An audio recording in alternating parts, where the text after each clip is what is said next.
নবনীরদ নিন্দিত কান্তিধারম রসসাগর নাগর ভূপবরম। हरे कृष्णा, दंडवत प्रणाम। हम लोग श्रीमद् भागवतम के पहले स्कंद में हैं, 12वें अध्याय चल रहा है। आज हम लोग श्लोक संख्या 7 से कंटिन्यू करेंगे। आज हम लोग श्लोक संख्या 7 से 13 तक करेंगे। श्लोक नंबर 7। मातुर्गर्भ गतो वीरा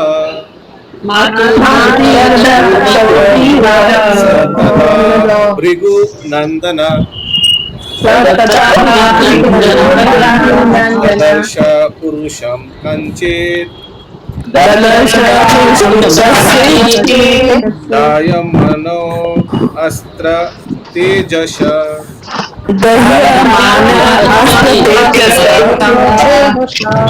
यस, सुषमा जायसवाल माता जी है।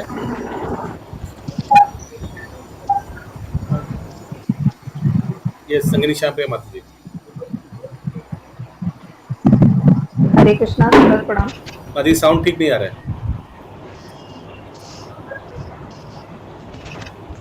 अभी ठीक है प्रभु? हरे कृष्णा। साउंड और अच्छा हो सकता है। हाँ प्रभु, एक मिनट।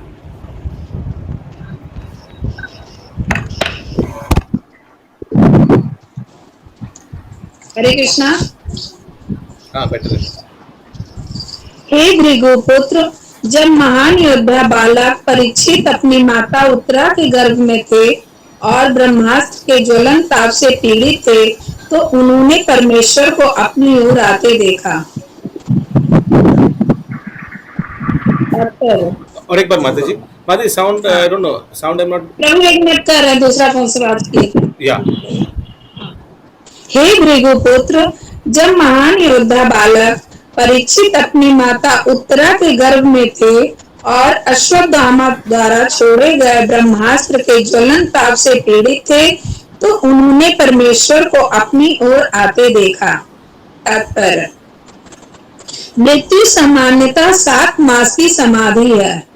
जीव अपने कर्म के अनुसार पिता के वीर्य के माध्यम से माता के गर्भ में प्रवेश करता है और वांछित। यस, ये इसका मतलब ये समझ that generally involves remaining in France for 7 months. it will be explained in further. Yeah,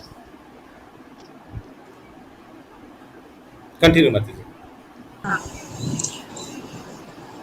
वांछित शरीर धारण करके विकसित होता रहता है। विशिष्ट जीवों में एक सेंटेंस पीछे जाइए। अच्छा प्रभु। जीव अपने कर्म के अनुसार पिता के वीर्य के माध्यम से माता के गर्भ में प्रवेश करता है और वांछित शरीर धारण करके विकसित होता रहता है। विशिष्ट जीवों में अपने अपने विगत कर्मों के अनुसार जन्म का यह नियम है। जब वह इस समाधि से जागृत होता है तो उसे गर्भ के भीतर बंदी रहने में असुविधा का अनुभव होने लगता है और वह उससे बाहर निकलने का प्रयत्न करता है और कभी-कभी ऐसी मुक्ति के लिए सौभाग्यवश वह भगवान से प्रार्थना करता है।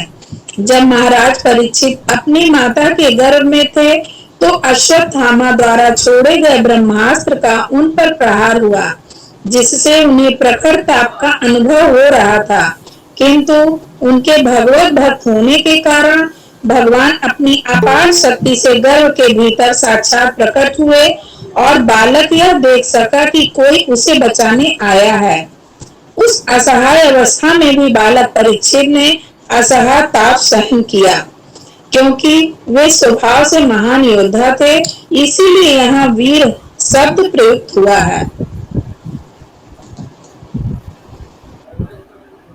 हरे कृष्णा। सो पहला लाइन का हरे कृष्णा प्रभु जी। हरे कृष्णा। हरे कृष्णा प्रभु जी। प्रभु जी, मृत्यु सामान्यतः 7 मास की समाधि, ऐसा क्यों बोला गया? वही मैं सोचा प्रभुपाद जी एक्सप्लेन कराएंगे। किसी का कोई कमेंट है उस पे, वो सेंटेंस में? ना आगे एक लाइन लिखा हुआ है ना प्रभु, जब वह इस समाधि से जागृत होता है तो उसे गर्भ के भीतर बंदी रहने में असुविधा का अनुभव होने लगता है। मतलब जब वो इस समाधि से जागृत होगा, इसी से कोरिलेट होगा ये दो लाइनें मेरे ख्याल से। एक्चुअली ये मेनली है जो हम लोग को मालूम है, 7वां महीना या 6ठा महीने के बाद बच्चे को कॉन्शियसनेस आता है, मातृ के गर्भ में है, और फिर वो प्रार्थना करता है भगवान से कि मुझे यहाँ से निकालो। भोजिबो बोलिया ऐसे संसार भीतरे भूलिया रोहिले तुम्हें अविद्यार भरे। तो मृत्यु के बाद वो 7 महीना कोई नया माँ के गर्भ के अंदर वो एक समाधि जैसा है। समाधि माने चेतना नहीं रहता है, जीव चेतन नहीं रहता है, लेकिन 7वां महीना शुरू होने 6ठा महीने के बाद वो चेतन होता है और वो प्रार्थना करता है। Yes, what you saying? So Ashish Prabhu, that is what it is. Okay, गर्भ में रहना मृत्यु का समान है, ऐसा है। सबसे खराब है जन्म मृत्यु जरा व्याधि से, ये चारों में से तो सबसे खराब इसीलिए है। तो ये 7 मास की अवधि जो है मृत्यु के समान होता है गर्भ में। ऐसा ऐसा नहीं हो सकता। एब्सोल्युटली मृत्यु जैसा ही है, चुपचाप, कोई कॉन्शियसनेस नहीं है, चेतन नहीं है, ये वही तो बोल रहा, मृत्यु का समान समाधि है एकदम। 7 मास तक। 7 मास के बाद वो उसका चेतना थोड़ा आता है तो भगवान से प्रार्थना करते हैं। यस। और किसी का कोई प्रश्न है? अंगुष्ठ मात्रम अमलम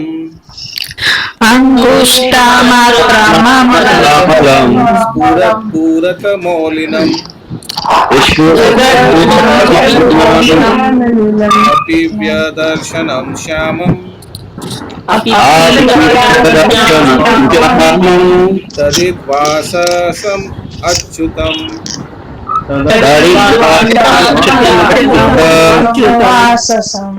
वे भगवान केवल अंगूठा भर ऊंचे थे, किंतु वे थे पूर्णता दिव्य। उनका शरीर अत्यंत सुंदर श्याम वर्ण का था। दोनों सिस्टम क्लोज है।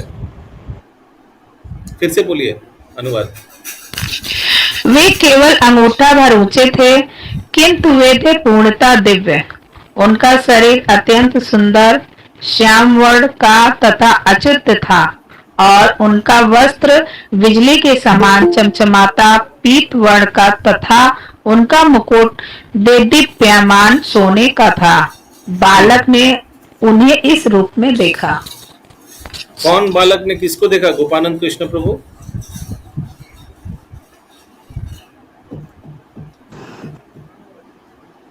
श्याम प्रभु अनम्यूट करके बोलिए। हरे कृष्णा बोलिए। हाँ। राजा परीक्षित जो अपने गर्भावस्था में थे उस समय वो भगवान को देखे। हरी बोल, वेरी नाइस। तो वो यहाँ पे अच्युत क्यों लिखा है? उस समय तो उनको इतना बोध नहीं था कि भगवान अच्युत है। ये सूत गोस्वामी बोल रहा है।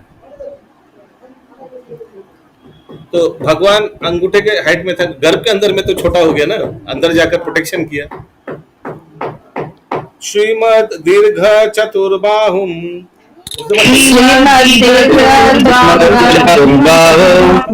तप्त कंचन कुंडलम शतजक्षम गदापानीम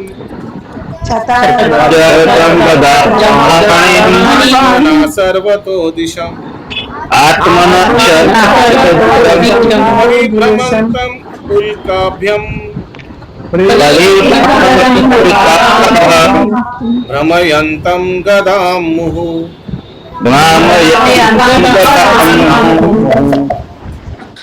भगवान 4 भुजाओं से युक्त थे। उनके कुंडल सोने के थे तथा आंखें क्रोध से रक्त जैसी लाल थी। जब वे चारों ओर घूमने लगे तो उनकी गदा उनके चारों ओर गिरते तारे की भांति निरंतर चक्कर लगाने लगी। तो भगवान ऐसे गदा पकड़ा हुआ है और प्रभु आप म्यूट है। भगवान ऐसे गदा पकड़ा हुआ है और घूम रहा है, घूम रहा है, और वो शक्तिमान ब्रह्मास्त्र को प्रभाव करने नहीं दे रहा है परीक्षित महाराज के ऊपर। प्रभु ये जैसे भगवान हमारे हृदय में भी परमात्मा के रूप में जब विराजमान है तो चतुर्भुज रूप में रहते हैं और उनकी साइज भी अंगूठे की तरह ही होती है। Yes yes. तो ये यहाँ पे कृष्ण के लिए कहा जा रहा है या हमारे भीतर में जो परमात्मा के रूप में भगवान विराजमान है उनके लिए परमात्मा कहा? वर्ड तो यूज नहीं हुआ है। यहाँ राजा परीक्षित प्रभु जिस अवस्था में थे वहां पर इतनी चेतना थी जो कृष्ण भगवान को इतने रूप में जान सकते थे। यस।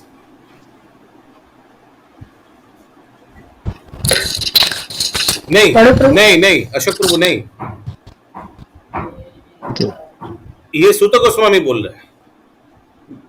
अच्छा। राजा परीक्षित जान नहीं पाया ये कौन व्यक्ति है, लेकिन ये व्यक्ति उनको प्रोटेक्शन किया था। उसीलिए बाद में हमेशा मातृगर्भ के बाहर निकलने के बाद हर एक व्यक्ति को देखता था और वो व्यक्ति को ढूंढने का प्रयास कर रहा था जिसने उनको मातृगर्भ में रक्षा किया। उस सबको परीक्षा करता था, उसीलिए उनका नाम परीक्षित हो गया। क्या ये वो व्यक्ति है जिसने मुझे बचाया था? क्या ये वो व्यक्ति है जिसने मुझे बचाया था? उनको वो दृश्य याद है, लेकिन वो व्यक्ति कौन था वो उनको मालूम नहीं था। तो लेकिन ऊपर वाले अनुवाद में लिखा है बालक ने उन्हें इस रूप में देखा। हाँ, तो देखा, पहचाना नहीं। आगे उन्हें मतलब वो भगवान है ये उसको बालक को नहीं पता ना कि कृष्ण है। वो उनका डिस्क्रिप्शन पूरा देखे कि ऐसे ऐसे है, लेकिन वो भगवान है वो क्या नहीं। तो भगवान चतुर्भुज रूप में क्यों गए प्रभु उनके घर में? भगवान को पूछिए, भगवान कूर्मा अवतार क्यों नहीं लिया, चतुर्भुज रूप क्यों लिया? भगवान को पूछिए। प्रोटेक्शन के लिए गदा चाहिए था ना, तो गदा चतुर्भुज रूप में आता है हो सकता है। अभी सब ये अपना अनुमान लगाना पड़ेगा, क्यों भगवान चतुर्भुज लिया ये मैं कैसे बोलूं? भगवान गदा है। बांसुरी लेके जाते तो नहीं होता, तो बांसुरी लेके भी लेकिन यहाँ पर तो ऊपर से भी काट सकते थे ना प्रभु। भगवान की बांसुरी भी तो बहुत कुछ कर सकती है माता जी। ये जो ब्रह्मास्त्र चला था तो ये तो ब्रह्मास्त्र को ऊपर से भी नष्ट कर सकते थे, बाहर से भी नष्ट करते थे। नहीं, बिना अंदर घुस के भी बाहर से आग बंद करके भी नष्ट कर सकते थे। रावण को भी बिना लंका गया भी नष्ट कर सकते थे। क्यों किया? भगवान का लीला है। तो बाहर से करते थे परीक्षित महाराज किसको खोजते थे बाद में आके? तो कथा कैसे होता है? उनका नाम परीक्षित कैसे पड़ता? आगे ब्रह्म संहिता अध्याय 5 में कहा गया है कि परम ईश्वर गोविंद अपने एक पूर्ण अंश से ब्रह्मांड मंडल में प्रवेश करते हैं और वे अपने आप परमात्मा रूप में न केवल प्रत्येक जीव के हृदय में अपितु भौतिक तत्वों के प्रत्येक परमाणु में प्रवेश कर जाते हैं। इस प्रकार भगवान अपने अचित्य शक्ति से सर्वव्यापी हैं और इस तरह वे अपने प्रिय भक्त महाराज परीक्षित की रक्षा करने के लिए उत्तरा के गर्भ में प्रविष्ट हुए। देखिए प्रविष्ट हुआ लिखा है तो फिर परमात्मा नहीं होगा, प्रविष्ट हुआ है। आगे भगवद गीता 9.31 में भगवान हर एक को आश्वस्त करते हैं कि उनके भक्तों की कभी भी विनाश नहीं होता, क्योंकि कोई भी भगवान के भक्त हो भी सकता है, परमात्मा हो भी सकता है। माता उत्तरा के हृदय का जो परमात्मा है वो घर में प्रविष्ट किया, हो सकता है। क्योंकि एक दो सेंटेंस आगे प्रभुपाद जी तो परमात्मा के बारे में ही बोल रहे हैं, हो सकता है। आगे कोई भी भगवान के भक्त को नहीं मार सकता, क्योंकि भगवान उसकी रक्षा करते हैं और भगवान जिसे मारना चाहते हैं उसे कोई बचा भी नहीं सकता। कौन सा भजन भगवान है?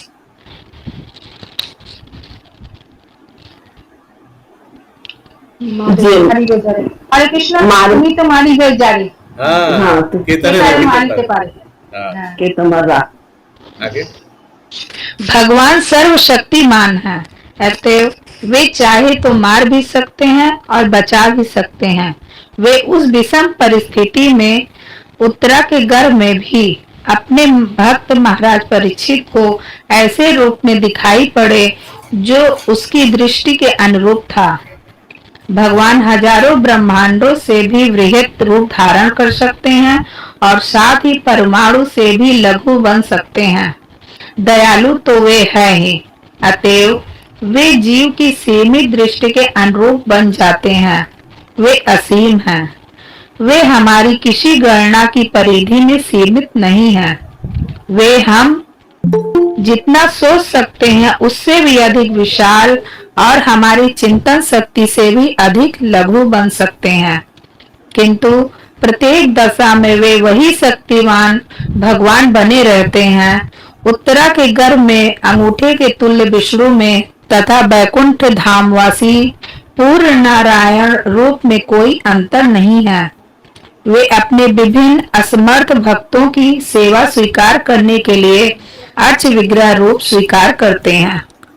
अर्च विग्रह अर्थात भौतिक तत्वों से बने भगवान के रूप की कृपा से भौतिक जगत के सारे भक्त सरलता से भगवान तक पहुंच सकते हैं, यद्यपि वे भौतिक इंद्रियों द्वारा अग्राह्य हैं।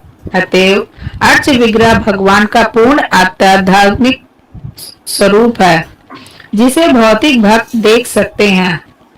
भगवान के ऐसे अर्च विग्रह को कभी भौतिक नहीं माना जाता, यद्यपि भक्त बद्ध जीवों के लिए पदार्थ तथा आत्मा में काफी अंतर होता है, किंतु भगवान के लिए पदार्थ तथा आत्मा में कोई अंतर नहीं होता।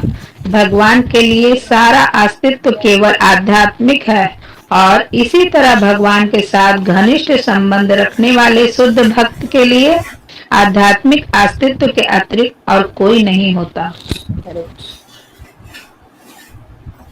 अस्त्र तेजस्वगादाय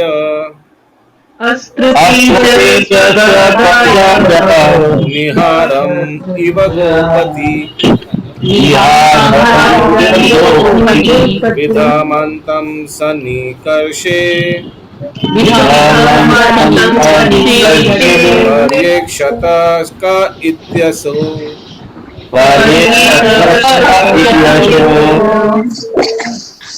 भगवान उस ब्रह्मास्त्र के तेज को विनष्ट करने में इस प्रकार संलग्न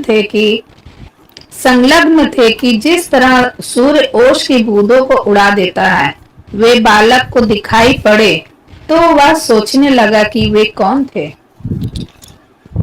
तो सूर्य के जो किरण होता है गर्म होता है ना, तो वो ओश के बूंद को एब्जॉर्ब कर लेता है। तो वैसे इतना फुल स्पीड में घुमा, गर्म हो गया और ब्रह्मास्त्र का इफेक्ट नष्ट हो गया।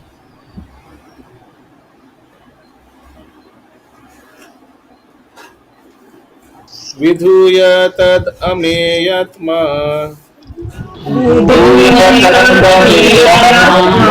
भगवान धर्म गुप्विदु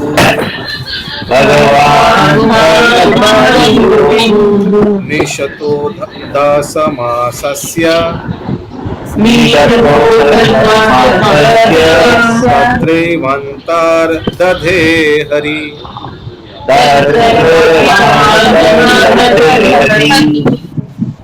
इस प्रकार बालक के देखते देखते प्रत्येक जीव के परमात्मा तथा धर्म के पालक। नहीं माता जी आप म्यूट में है शायद। माता जी आप यहाँ जाइए। इस प्रकार बालक के देखते देखते प्रत्येक जीव के परमात्मा तथा धर्म के पालक पूर्ण पुरुषोत्तम भगवान, जो सारी दिशाओं में व्याप्त हैं और काल तथा देश की सीमाओं से परे हैं, तुरंत अंतर्ध्यान हो गया। और एक बार। इस प्रकार बालक के देखते देखते प्रत्येक जीव के परमात्मा तथा धर्म के पालक पूर्ण पुरुषोत्तम भगवान, जो सारी दिशाओं में व्याप्त हैं और काल तथा देश की सीमाओं से परे हैं, तुरंत अंतर्ध्यान हो गए। तात्पर्य बालक परीक्षित कोई ऐसे जीव को नहीं देख रहा था जो देश तथा काल से बंधा रहता है। भगवान तथा जीव में जमीन आसमान का अंतर होता है। यहाँ पर भगवान को जो देश काल की सीमाओं से परे है, ऐसे परम पुरुष बताया गया है। प्रत्येक जीव देश तथा काल से सीमित है, यद्यपि गुणात्मक रीति से जीव भगवान से अभिन्न है, लेकिन मात्रात्मक दृष्टि से परमात्मा तथा सामान्य जीवात्मा में काफी अंतर होता है। भगवत गीता में जीवात्मा तथा परमात्मा दोनों ही सर्वव्यापी कहा गया है। एन सर्वमिदं तत्त्वम्। फिर भी इन दोनों के सर्वव्यापकत्व में अंतर होता है। सामान्य जीव या आत्मा अपने खुद के शरीर में ही सर्वव्यापी होता है, किंतु परमात्मा समस्त देश तथा काल में व्याप्त है। कोई भी सामान्य जीव सर्वव्यापकत्व से दूसरे जीव को प्रभावित नहीं करता, लेकिन परमात्मा अर्थात पूर्ण पुरुषोत्तम भगवान असीम रूप से समस्त स्थानों तथा समस्त कालों एवं समस्त जीवों पर अपना प्रभाव डाल सकते हैं। चूंकि वे सर्वव्यापी हैं, देश तथा काल से परे हैं, अतएव वे बालक परीक्षित की माता के गर्भ के भीतर भी प्रकट हो सकते हैं। यहाँ पर उन्हें धर्म पालक कहा गया है। जो भी भगवान के शरणागत हो चुका है वह धर्मात्मा है और उसका विशेष रूप से भगवान द्वारा सभी परिस्थितियों में रक्षण किया जाता है। भगवान परोक्ष रूप से अधर्मियों के भी रक्षक हैं, क्योंकि वे अपनी बहिरंगा शक्ति के द्वारा उनके पापों को परिशोधित करते हैं। यहाँ पर भगवान को 10 दिशाओं से वस्त्रावृत कहा गया है। इसका अर्थ यह हुआ कि वे 10 दिशाओं में ऊपर तथा नीचे वस्त्रों से अभिभूषित हैं। वे सर्वत्र विद्यमान रहते हैं और स्वेच्छा से कहीं भी प्रकट तथा अंतर्ध्यान हो सकते हैं। बालक परीक्षित की दृष्टि से उनके ओझल होने का यह अर्थ नहीं है कि वे किसी अन्य स्थान से आकर वहां प्रकट हुए थे। वे वहीं विद्यमान थे और उनके अंतर्ध्यान होने के बाद भी वे वहीं थे। हाँ, वे बालक की आंखों को दृष्टिगोचर नहीं हो रहे थे। इस तेजोमय आकाश का भौतिक आवरण भी माता प्रकृति के गर्भ की ही भांति है और हम सभी जीवों के पिता भगवान द्वारा उस गर्भ में स्थापित किए गए हैं। वे सर्वत्र विद्यमान हैं, यहाँ तक कि माता दुर्गा के भौतिक गर्भ में भी, और जो इसके लिए सुयोग्य है वे भगवान का दर्शन कर सकते हैं। हरे Krishna.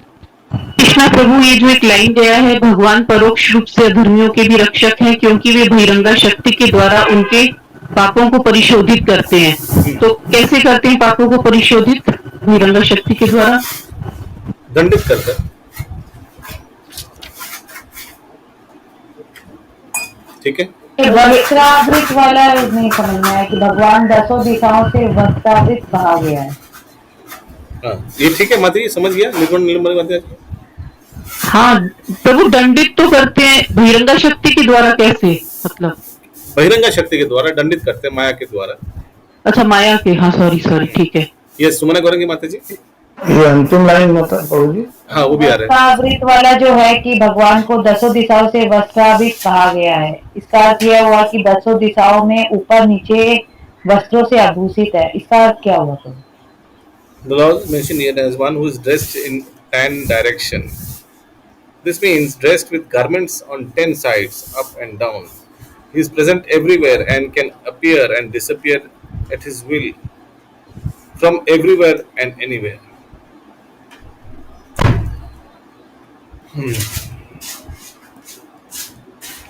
Dasha ma sasya, one who is dressed by all direction. Dressed लिखा है, लेकिन ये बोला जा रहा है कि कहीं से भी आ सकता है।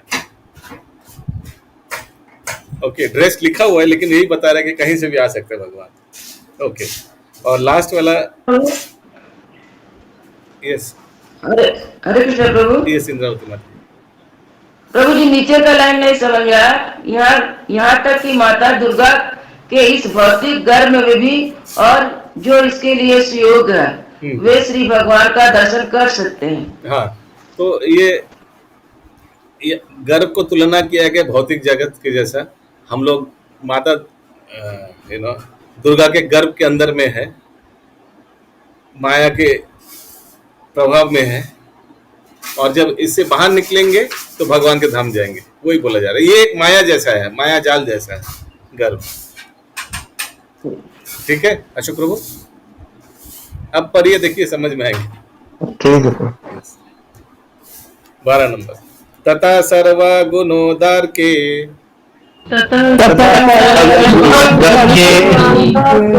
सानुकूल ग्रहोदय यज्ञ वंशाधरा पांडुर पांडुर इवौजसा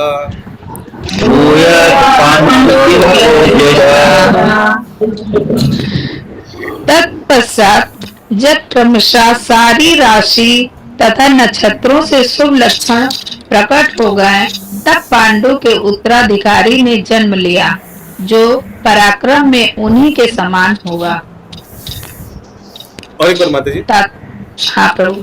तत्पश्चात जब क्रमशः सारी राशि तथा नक्षत्रों से शुभ लक्षण प्रकट हो आए, तब पांडु के उत्तराधिकारी ने जन्म लिया, जो पराक्रम में उन्हीं के समान होगा। तात्पर्य?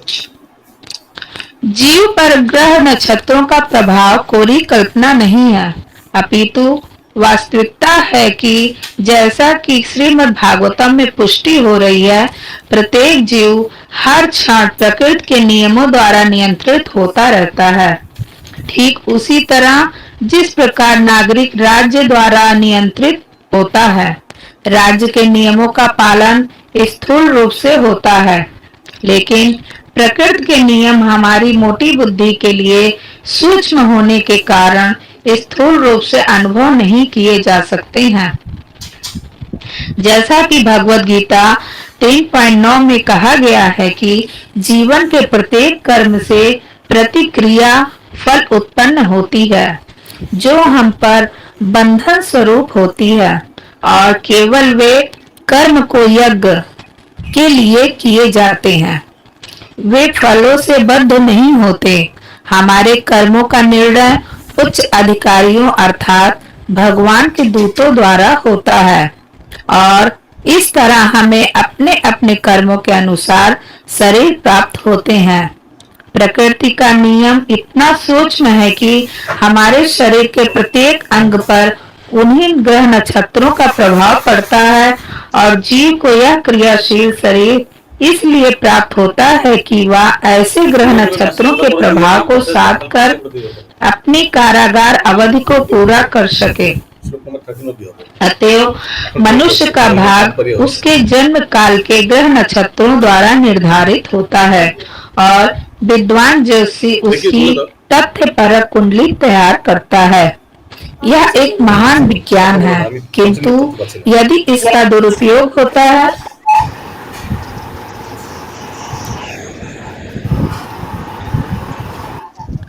तो इससे यह निरर्थक नहीं बन जाता।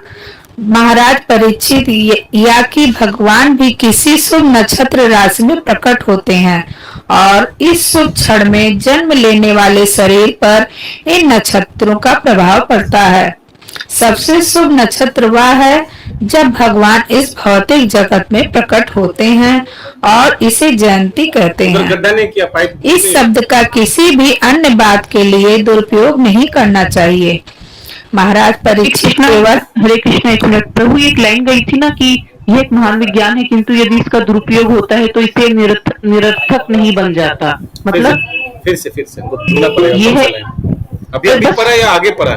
नहीं, बस अभी पढ़ा है, इससे जस्ट महाराज परीक्षित से पहले वाली लाइन अभी। हाँ बोलिए फिर से।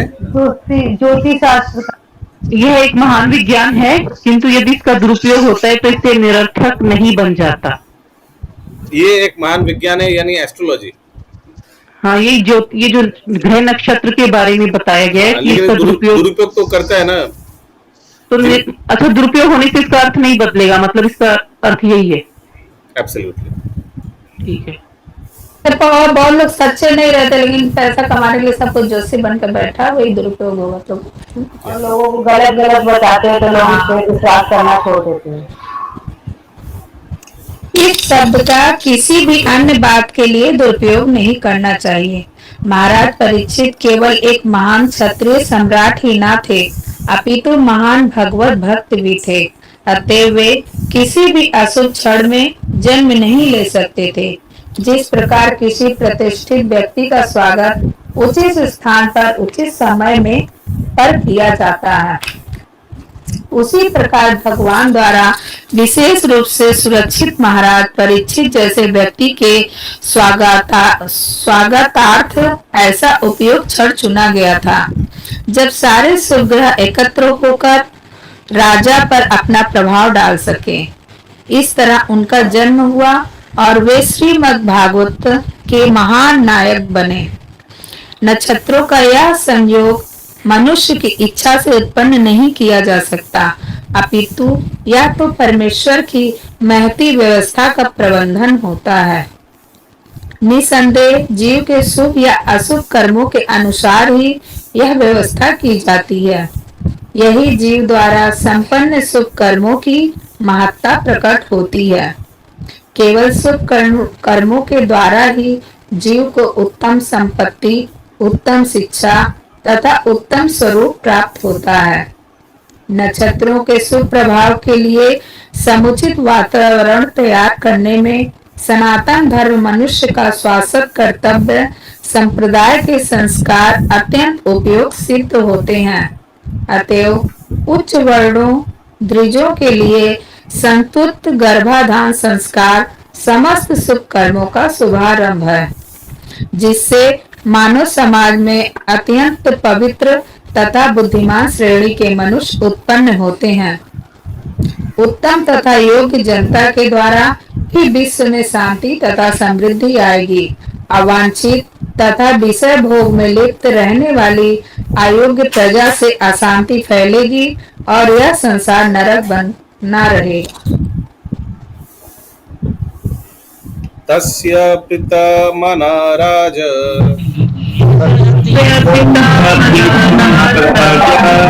विप्रेर सौम्या कृपाधिभिः जातकं कारयम् आस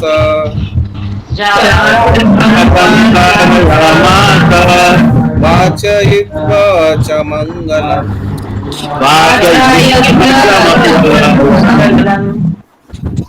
महाराज परीक्षित के जन्म से अत्यंत संतुष्ट हुए राजा युधिष्ठिर ने जात संस्कार करवाया।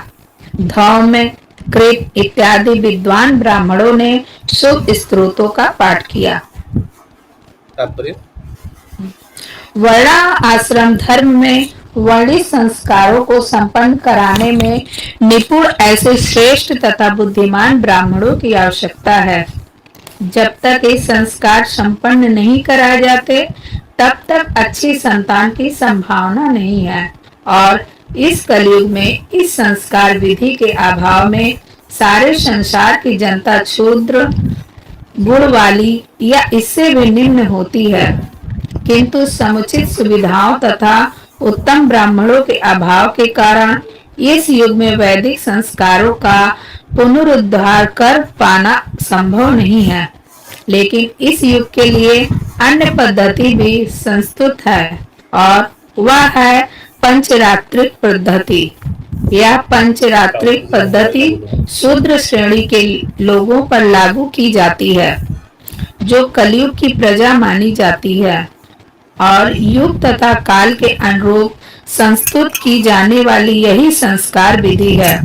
किंतु यह संस्कार विधि केवल आध्यात्मिक विकास के निमित्त है, अन्य किसी कार्य के लिए नहीं। आध्यात्मिक उन्नति कभी उच्च या निम्न पैतृकता से नियंत्रित नहीं होती। प्रभु ये पांचरात्रिक पद्धति क्या है? विधि विधान दिया हुआ है बहुत।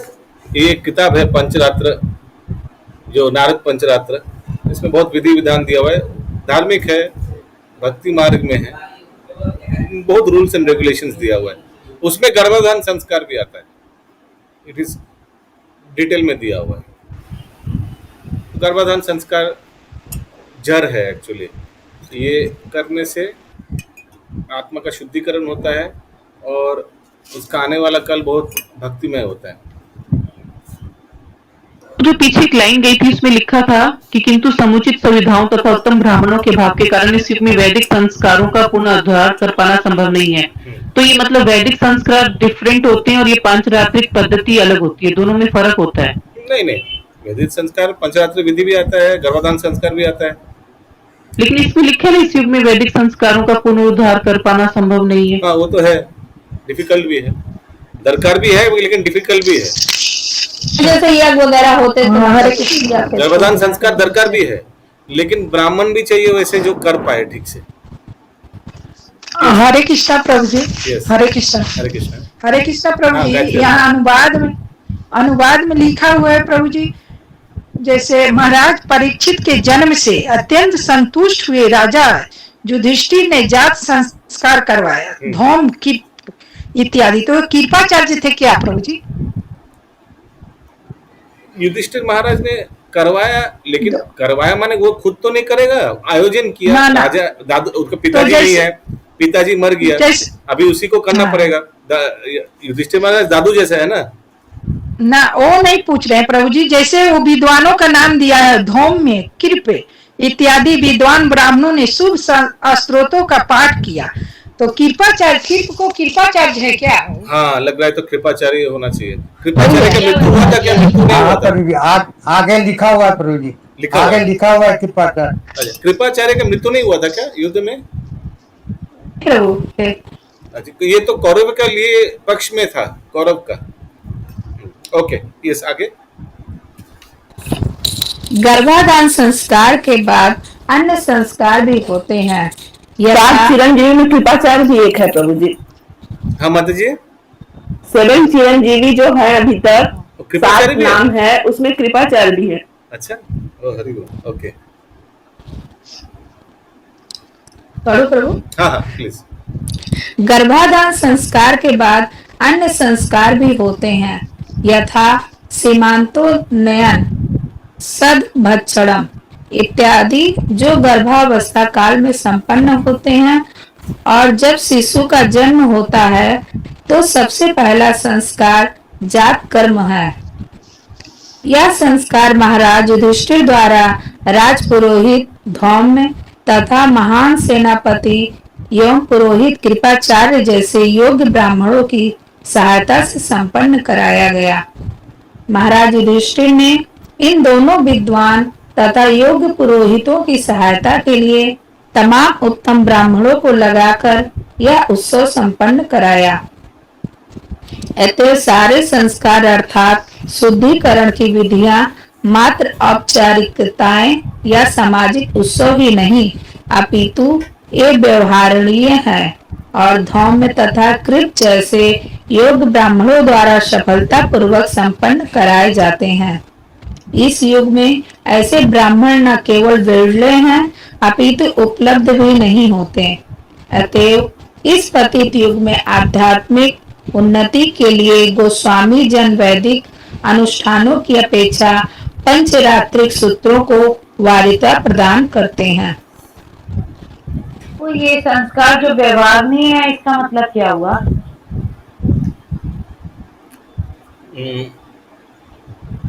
एक सेकंड रुकिए, मैं थोड़ा ये चैट बॉक्स में पेस्ट कर दे रहा हूँ। ये जातक कर्म क्या है, ये हम लोग को एक बार बलराम गोविंद प्रभु क्लास दिया था, उसमें डिटेल में दिया था, आप लोग को याद होगा। फिर भी मैं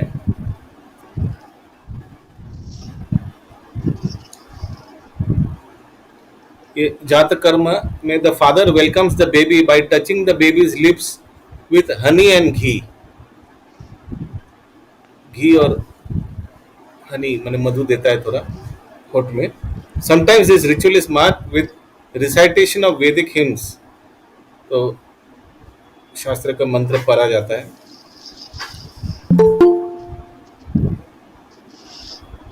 बस यही है मोटा मोटी।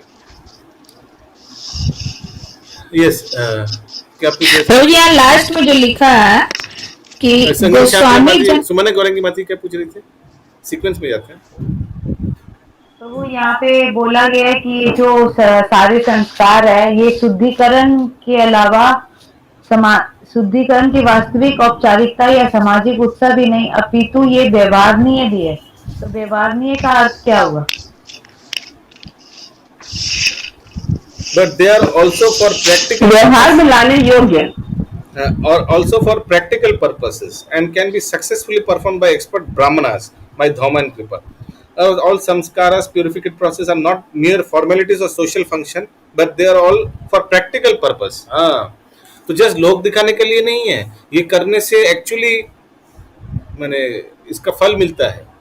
जैसे कर्णवेदन संस्कार, बच्चे लोग का कान छेदा किया जाता है, मालूम है ना। ये ऐसा नहीं कि लोगों को दिखाने के लिए देखो कर्णवेदन शास्त्र में दिया कर लिया, नहीं, ये करने से उन लोग का इंद्रिय संयम हो जाता है, उसी लिए करता है। लोग देखा ना, इसका फल भी होता है, वही बोला जा रहा है आगे।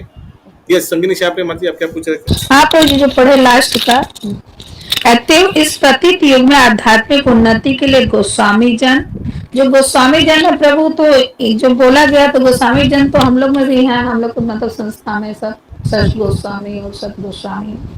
तो गोस्वामी ये तो शरद गोस्वामी का बात कर रहे हैं, कह रहे हैं नहीं, तो लिखा है गोस्वामी जन वैदिक अनुष्ठानों की अपेक्षा पंचरात्रिक सूत्रों को वरीयता प्रदान करते हैं। तो प्रश्न क्या है आपका? तो इसको किसका वैल्यू दिया गया, गोस्वामी जन का कि पंचरात्रिक सूत्रों का? एक सेकंड में पढ़ ले रहा हूँ। Such brahmanas are not only rare but also not available in this age, and therefore for the purpose of spiritual upliftment in this fallen age, the Goswamis prefer the purificatory process under Pancharatri formulas to the Vedic rites.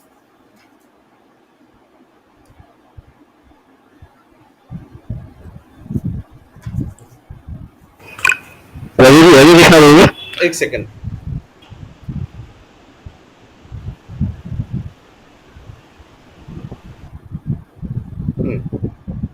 तो एक तो है वैदिक rights, ये दिया हुआ है पंचरात्रि विधि, ये सब फॉलो करना है, संस्कारा फॉलो करना है, क्योंकि इसका, लेकिन ये सक्सेस तभी होगा जब ब्राह्मणा रहेगा। लेकिन अगर ब्राह्मणा नहीं रहा, जैसे आप में से किसी का गर्भधान संस्कार हुआ है या ये 10 संस्कार अभी सब कुछ फॉलो हुआ है, नहीं हुआ है, तो फिर क्या करना है? हरे कृष्ण महामंत्र जप करना है। तो एक तरह वैदिक राइट्स एंड रिचुअल्स दिया हुआ है, जैसे गर्भधान संस्कार, अलग अलग जातक कर्म और भी कुछ बहुत दिया हुआ है। और दूसरी तरह हरिनाम जप, संस्कार मतलब वैदिक अनुष्ठान, और दूसरी तरह हरिनाम जप करिए, भगवान का प्रसाद खाइए, शास्त्र का अध्ययन कीजिए, ये भागवत विधि है। पंचरात्रि विधि भागवत विधि, ठीक है। यस, पंकज मित्र वजीश प्रभु। हाँ, तो मैं ये हिंदी में मुझे उससे ये समझ में आ गया था कि ये पंचरात्रि विधि को प्रेफरेंस देना है वैदिक इसके कंपैरिजन में, वैदिक। हाँ, क्योंकि योग्य ब्राह्मण नहीं है, ये सब कराएगा कौन? हाँ, उसको प्रेफरेंस दे। হরে কৃষ্ণ প্রভু, পঞ্চরাত্রিক বিধি বলতে তাহলে কি বোঝাচ্ছে প্রভু? পঞ্চরাত্রি বিধি বলতে এই হরিনাম জপ করা, ভগবানের প্রসাদ, মানে সরি, পঞ্চরাত্রি বিধি বলতে যেগুলো শাস্ত্রে দেওয়া আছে, যেমন গর্ভধান সংস্কার, এগুলো বলা হলো, এগুলো আলাদা আলাদা সব ডুজ এন্ড ডোন্টস, রিচুয়ালস, এগুলো সব দেওয়া আছে। কিন্তু পঞ্চরাত্রি বিধি অনুসারে কার হয়েছে আর কে করাবে ওরকম সঠিক ব্রাহ্মণ তো নেই। ये नारद जी द्वारा लिखा गया है। हाँ, नारद पंचरात्रि विधि, ये हम लोग मेनली अर्च विग्रह का सेवन में फॉलो करते हैं। अर्च विग्रह सेवन, deity worship is also a part of पंचरात्रि विधि। माने बहुत रूल्स एंड रेगुलेशंस है। डेटी वर्शिप में पहले हर एक पद्धति में पहले आचमन करना पड़ता है, इसके बाद ये, इसके बाद ये। लेकिन अगर ये सब नहीं, भागवत विधि क्या है, ये सब अगर नहीं आता है या ब्राह्मण नहीं मिला तो फिर जब कीजिए, हरिनाम जप, वो भागवत विधि में आ जाता है। ये शशि माता जी। हरे कृष्ण प्रभु, ठीक है प्रभु। किसी का कोई प्रश्न? तो आजकल 5 रात्रिक विधि करने वाले ब्राह्मण मिलते हैं क्या? हाँ है ना, इस्कॉन में है। हरे कृष्ण। ओके।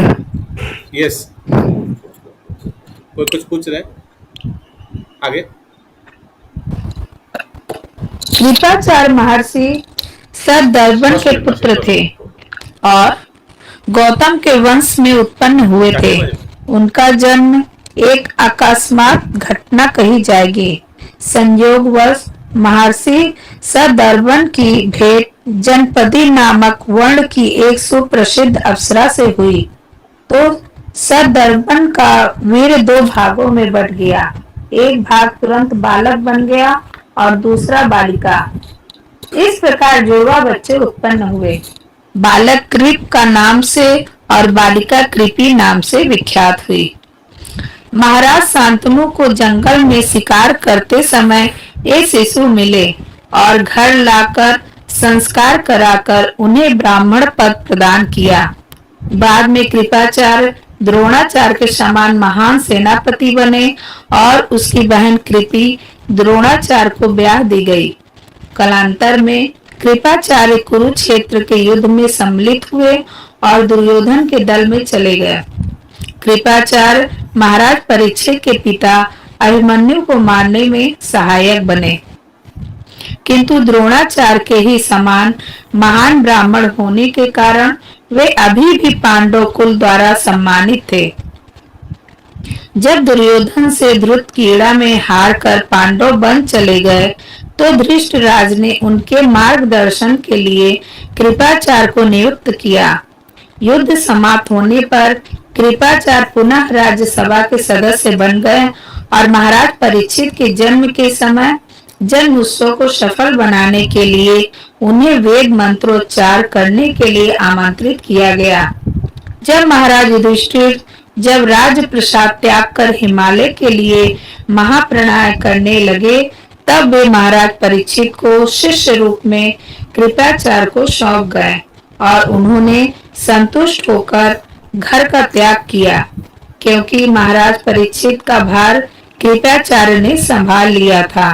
बड़े बड़े शासक, राजा तथा सम्राट तक कृपाचार्य जैसे विद्वान ब्राह्मणों के मार्गदर्शन में रहते हुए समुचित रूप से राजनैतिक उत्तरदायित्व निभाते थे।